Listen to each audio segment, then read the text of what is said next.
नमस्कार मित्रांनो, सुख म्हणजे नक्की काय असतं मालिकेच्या आजच्या भागामध्ये अधिराज नित्यावर चिडलेला असतो. तो म्हणतो की नित्या मॅडम, तुम्ही हे जे मला इथे आणलंय ना, मला अजिबात आवडलेलं नाहीये. ते की तुला जयदीप कोणीही आठवत नाहीये का? तेव्हा तो म्हणतो की नाही, मला कोणीही आठवत नाही आणि मला आठवण्याचा प्रयत्न बी करायचा नाहीये.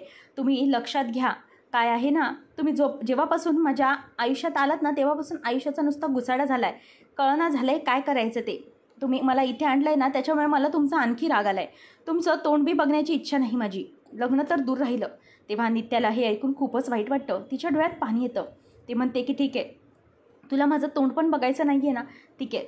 माझा त्रास होत आहे ना तुला, आता मी माझं तोंडही तुला दाखवणार नाही. नाही येणार मी तुझ्या हातासमोर.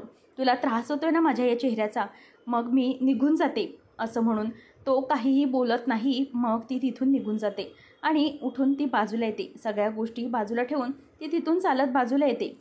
आणि आता गौरी हरलेली असते. ती म्हणते की मी काय करू, अधिराजला माझं प्रेम पण आठवत नाही आणि त्याला जयदीप पण समजत नाही आहे की कोण आहे ते. देवी आई, तू मला इथपर्यंत आता मार्ग दाखवलास, आता पुढेही बघ तू काय करायचं आहे ते. खरंच मला या सगळ्याचा खूप त्रास होतो आहे. या सगळ्यापासून मला कुठेतरी लांब न्यायची बुद्धी दे. सगळं आठवू दे माझ्या जयदीपला.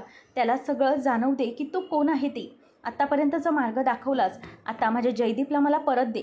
या जन्मातही आम्ही एकत्र राहण्याचं वचन घेतलं आहे, तसाच तू आम्हाला जन्मही दिलास ना, मग आम्हाला एकत्र आण प्लीज. काहीतरी मला मार्ग दाखव. असं म्हणून ती हात जोडते. हे सगळं अधिराज बघतो. तर इथे लवलीला शालिनीची माणसं मारत असतात. त्याच्या पायावर दांडक्याने मारत म्हणतात की सांग, सांग कुठे आहे तो अधिराज आणि नित्या, दोघंजणही कुठे आहेत सांग. तेव्हा लवली म्हणतो की नाही, मला काहीच माहिती नाही. राजादा कुठे आहे आणि बाकी काहीच माहिती नाही. त्याच वेळेला तो म्हणतो की तू असं ऐकायचं नाहीस आणि त्याला परत मारतात.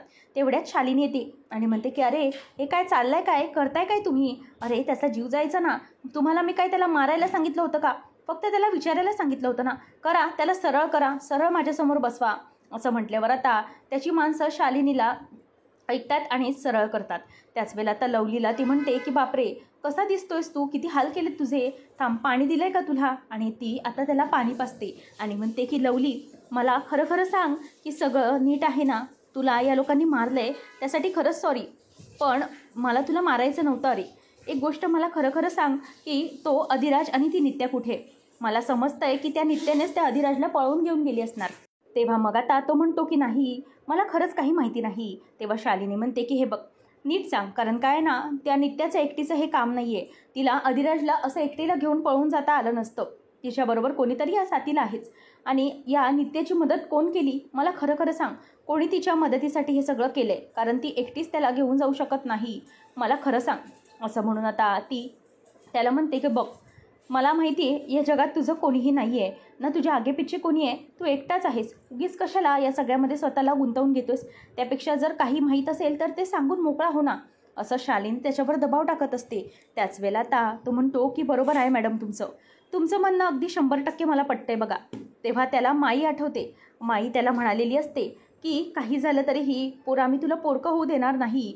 आणि त्यानंतर त्याला राज आठवतो आणि त्यांच्या मित्रांची दोस्ती आठवते. ते आठवल्यानंतर तो आता हसायला लागतो. शालिनी म्हणते की याचा अर्थ तू हसतोयस, म्हणजेच तुला माझं म्हणणं पटलंय, बरोबर ना? शालिनीचे गुंड आता त्याच्याकडे बघतच राहतात की तो असा का करत आहे. तेव्हा शालिनी म्हणते की बोल बोल, हसतोयस तू तर तुला खरंच काहीतरी माहिती आहे, बोल मला. तेव्हा आता तो म्हणतो की मॅडम, तुमचं म्हणणं पटलं मला मगाशी, पण मी एकच सांगतो, मी या जगामध्ये एकटा नाही आहे. या जगामध्ये माझ्याबरोबर माझी जोडलेली माणसं आहेत, जी रक्ताच्या नात्यापेक्षा श्रेष्ठ आहेत माझ्यासाठी. म्हणूनच मी सांगतोय की एकटे कोणी असाल तर ते तुम्ही आहात. कारण या जगामध्ये तुम्हाला एकटं असण्याची भीती वाटते. तुम्हाला भीती वाटते तुमची संपत्ती किंवा काही निघून जाण्याचं, म्हणून तुम्हाला झोपही लागत नसेल. तुम्ही या जगात एकटे आहात, मी एकटा नाही आहे. असं म्हटल्यावर आता ती त्याच्या जोरात कानाखाली वाजवून देते आणि त्याची कॉलर धरून म्हणते की गप्प बस, आत्तापर्यंत तुझ्याशी मी प्रेमाने बोलत होते, मला खरं खरं सांग काय आहे ते. नंतर आता नित्या देवाला हात जोडते आणि तिच्यासमोर एक मार्ग येतो. तो म्हणजे की माईने तिला टेडी दिलेला असतो. आता तिच्या लक्षात येतं की हा टेडी लक्ष्मीचा असतो आणि त्या टेडीमुळे तरी जयदीपला काहीतरी आठवावं. म्हणून आता नित्या त्याच्याजवळ जाते आणि तो टेडी आता ती घेते आणि जयदीप जवळ जाण्याचा प्रयत्न करू लागतो. तो लांबूनच हे सगळं बघत असतो, नेमकं काय चाललेलं आहे ते. आता नित्या ही त्याच्याजवळ जाते आणि तिथेच खाली बसते. तो म्हणतो की काय काय चाललं आहे काय तुमचं. तेव्हा नित्य म्हणते की मला माहिती आहे अधिराज, तुला काहीच आठवत नाही आहे, पण तू काहीतरी आठवण्याचा प्रयत्न तरी कर ना. तुला मी इथे उचलून आणलं आहे, इथे एकटीने आणले मी तुला, मग तू त्याची काहीतरी जाण ठेव ना. प्लीज हे सगळं जाणवण्याचा प्रयत्न कर ना. हे सगळं काय चालू आहे, कशामुळे चालू आहे, हे तरी समजून घेण्याचा प्रयत्न तू कर ना, असं ती त्याला रिक्वेस्ट करू लागते.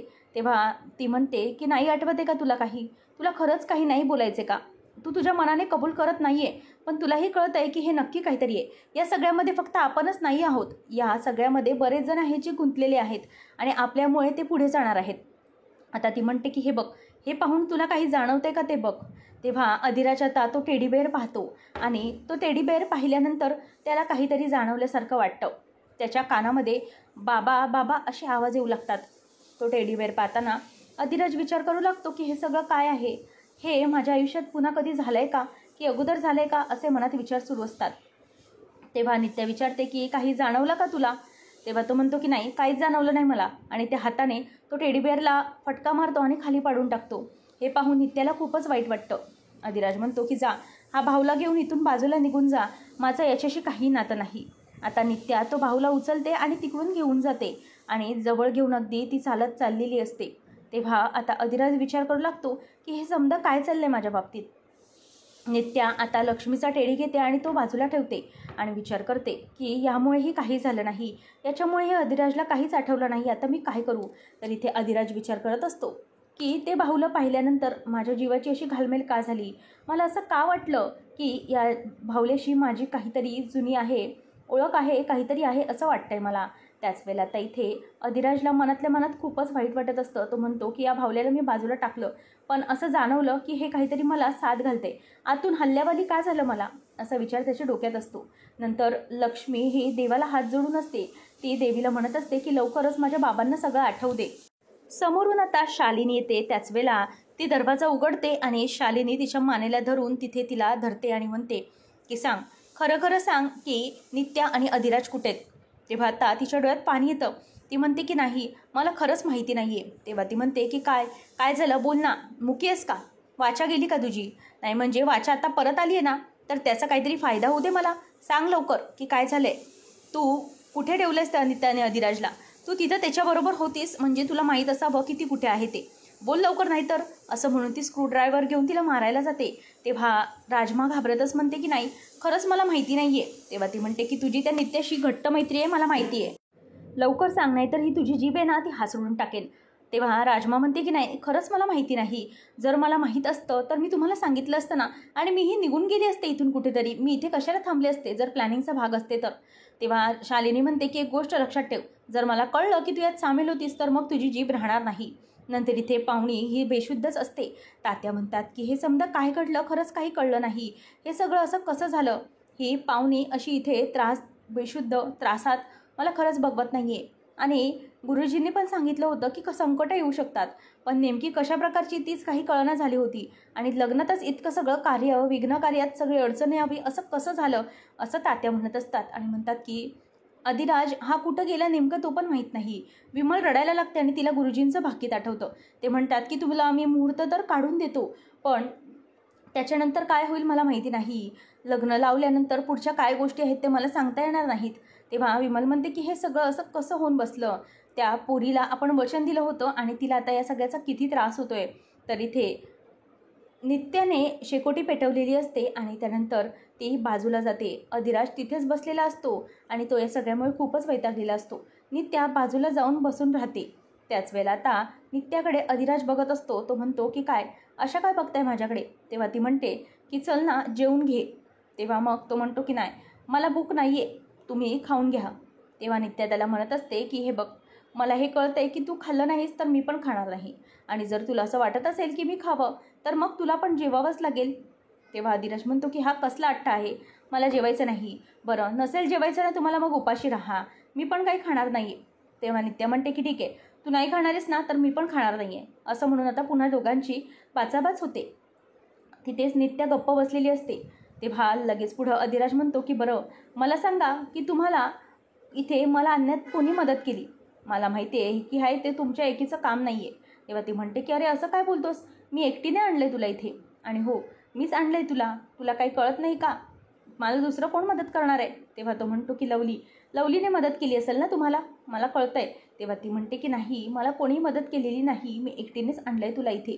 तेव्हा मग आता ती म्हणते की मला तर बाबा भूक लागलेली, पण काय करणार, जाऊ दे.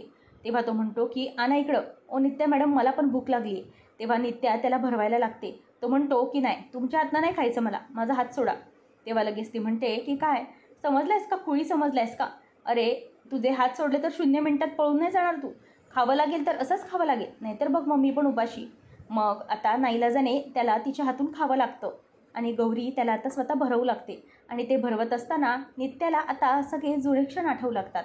मागच्या जन्मामध्ये जेव्हा जयदीप आणि गौरी यांची ॲनिव्हर्सरी असते, त्याच वेळेला त्या दोघांनी प्रत्येक वेळेला एकमेकांना भरवलेले घास हे सगळं त्याला आठवतं. आणि मागच्या जन्मातला जयदीप आणि मागच्या जन्मातली गौरी ही ती दोघंही तिच्यासमोर येतात. आणि नंतर ती विचार करू लागते की असंच घट्ट नातं आपलं आताही राहिलं पाहिजे. आणि नंतर गौरीबरोबर त्याचं असलेलं नातं आणि गौरी आणि तो त्यांचे जुने प्रेमळ क्षण त्याच्यासमोर येतात. लग्न अगोदरचे सगळे दोघांचे क्षण येतात. आणि नंतर नित्या त्याला भरवत असते, तेव्हा तो म्हणतो की तुम्हीही घास खा. आणि अशा प्रकारे तो नित्याला पण खायला सांगतो. आणि त्यानंतर आता तिला या जन्मातले अधिराज आणि नित्या आठवतात. जेव्हा अधिराजने नित्याला प्रपोज केलेलं होतं ते सगळं आता तिला आठवायला लागतं आणि तिचे डोळे भरून येतात. तर इथे लवलीकडे शालिनी येते आणि म्हणते की लवली, तू बरोबर बोलत होतास, मला माफ कर. मला खरंच वाटलं की तुझ्याकडे काहीतरी न्यूज असेल, पण नाही, तुलाही काही माहिती नाही आहे की हे सगळं नेमकं काय आहे ते. आता मला कळून चुकलं आहे, इतका मार खाऊनही तू काही सांगितलं नाहीस, याचा अर्थ की तुला काहीच माहिती नसेल. ठीक आहे, सोडून द्या रे याला, तुला घेऊन जाऊ की गाडी पाठवू? तेव्हा तो म्हणतो की जाईन मी मॅडम, माझा. तेव्हा शालिनी म्हणते की बघत काय उभ्या राहिल्यास, बायकोच्या लग्नाला जायचे का? अरे त्याचा पाठलाग करा, मारून पण त्याने सत्य सांगितलं नाही तर ते पाठलाग करून समजेल, जा लवकर, न मारताच समजेल, असं म्हणून ती त्या माणसांना पाठवून देते. तर इथे अधिराजला नित्या पाणी पाजते आणि अधिराज तोंड पुसण्याचा प्रयत्न करू लागतो. तेव्हा अधिराज तिच्याकडे बघत असतो आणि नित्या स्वतःचा पदर घेते आणि पदराने त्याचं तोंड पुसते. त्यावेळेला आता अधिराज तिच्याकडे बघायला लागतो आणि म्हणतो की मला खरं खरं सांगा, तुमच्या एकटीचं काम नाही हे. तेव्हा ती म्हणते की अरे काय बोलतोस काय तू मला इतकं कमी लेखतोयस का? अरे अधिराज जाधवची कारभारी नाही मी, कारभारीन, मला कमी समजू नकोस. असं म्हणून आता मुद्दामच ती अधिराजला दिवसते आणि त्याच वेळेला अधिराज आता तिच्याकडे बघू लागतो. तो म्हणतो की मला माहिती आहे हे सगळं काम तुमचं नाही. तर पुढच्या भागामध्ये आपण पाहणार आहोत अधिराज तिच्यावर ओरडत असतो, म्हणतो की झालं ना, लग्न टळलं आता माझं, तेच करायचं होतं ना तुम्हाला, लग्न माझं टळायचं होतं, मग आता मला या जंगलात इथं का बांधून ठेवलं आहे, सोडा की मला माझ्या घरला जाऊ दे. असं म्हणून आता तो तिच्यावर ओरडायला लागतो. आणि त्याच वेळेला समोरून कोणतरी उजेड येतं.